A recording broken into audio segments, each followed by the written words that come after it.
Le Conseil des ministres s'est réuni ce mercredi 11 décembre 2019 sous la présidence de M. Patrice Talon, président de la République, chef de l'État, chef du gouvernement.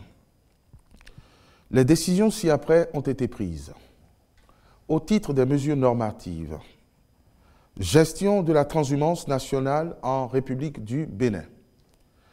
Les mesures énergiques prises par le gouvernement ces 3 dernières années ont permis de limiter considérablement les effets pervers du phénomène de la transhumance. Ainsi, le nombre de victimes est en baisse continue.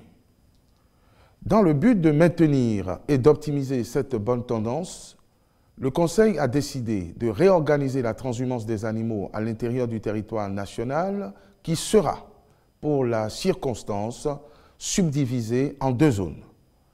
La première part de la côte jusqu'à la latitude nord de la commune de Dassa-Zoumé et est dorénavant réservée aux seuls troupeaux d'éleveurs nationaux établis au Bénin.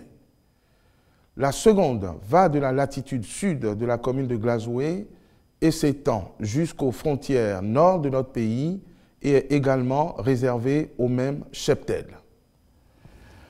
Au-delà de la réorganisation de la transhumance, cette mesure vise à promouvoir un nouveau type d'élevage dans notre pays pour garantir plus de sécurité et de rentabilité aux éleveurs.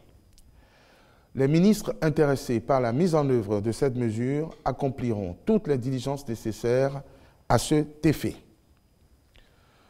Le Conseil a par ailleurs adopté les décrets portant attribution, organisation et fonctionnement des ministères du numérique et de la digitalisation, de la communication et de la poste, ainsi que du cadre de vie et du développement durable. Au titre des communications, paiement des indemnités de propriété dues aux victimes d'alignement du projet d'aménagement et de bitumage des routes Porto Novo à Kpo-Misrété et Pobé à Diawéré-Wenhi.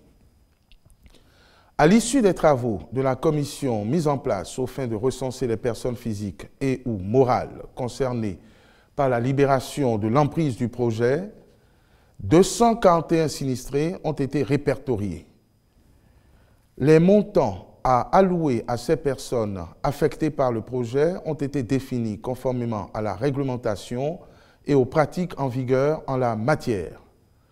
Les ministres impliqués dans la réalisation des travaux prendront les dispositions utiles pour le paiement des indemnités et la libération effective de l'emprise de ces routes en vue de la poursuite diligente des travaux. Dispositions pour la réalisation des prestations de salubrité et l'élimination des dépotoirs sauvages de déchets dans les communes du Grand Nokoué. L'appel d'offres lancé à cette fin a conduit à l'attribution de 23 lots sur les 42 constitués. En approuvant le compte-rendu du dit appel d'offres, le Conseil a autorisé le ministre du Cadre de vie et du Développement durable, à travers la Société de gestion des déchets et de la salubrité urbaine du Grand Nokoué SGDS-GN, à contracter pour une durée de 3 ans avec la quinzaine d'entreprises adjudicataires. Pour les 19 lots non attribués, le même ministre est autorisé à contracter via la même société avec 19 différentes entreprises pour la même durée de 3 ans. Enfin, et suivant la même démarche, le ministre est autorisé à contracter avec diverses sociétés pour la destruction des dépotoirs sauvages de déchets ménagers dans les villes de Cotonou, Porto Novo, Abomey-Calavi, Ouida et Semek-Podji. Au total, au titre de la salubrité, l'objectif visé est d'assurer une propreté intégrale de ces villes à travers 2 sous-composantes.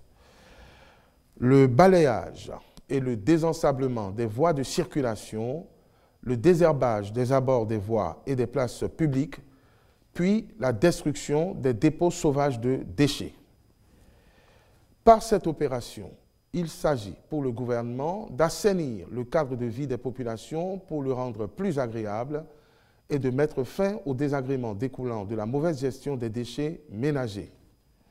En somme, la finalité de ces prestations d'envergure est de refondre, en vue de la moderniser, la gestion des déchets dans les grosses agglomérations à travers l'élimination des stigmates du passé et la destruction des dépôts sauvages qui se sont constitués au fil des années. À terme, les 5 villes du Grand Nokoué seront donc débarrassées de près d'1 millier de points noirs dont certains jalonnent nos berges lagunaires, compromettant ainsi leur attractivité. Au titre des mesures individuelles, sur proposition des ministres respectifs, les nominations ci-après ont été prononcées. Au ministère de la Défense nationale, directeur de cabinet, colonel H. Montan Kérékou. Directeur adjoint de cabinet, colonel Sourou Mathias Alizanon. Inspecteur général des armées, colonel Abdoul Baki Sani Bachabi. Inspecteur général adjoint des armées, colonel Fanou Bruno Babi. Inspecteur technique du contrôle opérationnel, colonel Gassin Édouard Agbemado Kponou. Inspecteur technique de l'administration et du personnel, colonel Sabi Bedari Bio Yo. Inspecteur technique du soutien logistique, lieutenant-colonel Kassimou Yolou. Secrétaire général du ministère, colonel Blaise Adandéjan. Secrétaire général adjoint du ministère, colonel Norbert Agontinglo. Directeur de la programmation et de la prospective, colonel R. Roland Couton. Directeur des systèmes d'information, colonel Champega Sansima. Directeur de la coopération militaire et des opérations de maintien de la paix, colonel B.L. Bouraïma Yakoubou. Directeur de l'organisation et du personnel des armées, capitaine de vaisseau K. Michel Daguet. Conseiller technique aux opérations et à la lutte contre le terrorisme, colonel E.S. Enayon Dazan. Directeur des écoles et des sports, colonel Nikez Moudjrebo. Chef pôle soutien logistique, colonel Gilbert Lossitodi. Directeur des transmissions et de l'informatique, colonel Idrissou Soulé Tchabi. Au ministère du Tourisme, de la Culture, des Arts, directeur adjoint de cabinet, M. Jacques Aguia Darou. Secrétaire général adjoint du ministère, M. Shamsdin Taïrou. Conseiller technique juridique, M. Saliou Odoubo. Conseiller technique aux arts, Mme Annette Carole Borna. Conseiller technique à la culture, M. Florent Kwao Zoti. Conseiller technique au suivi des réformes et aux projets, M. Aboudou Fataï Fadei. Directeur du patrimoine culturel, M. Paul Akoyi. Au ministère de la Communication et de la Poste, directeur de cabinet, M. Arnaud Wilfried Djidonou. Directeur adjoint de cabinet, M. Comlan Gilles Expédie Goyi. Secrétaire général du ministère, M. Kakpo Séraphin Loussin. Directeur de la programmation et de la prospective, M. Sosten Ulrich Nyansounou. Conseiller technique à la communication, M. Abimbola Clotaire Oliide. Je vous remercie.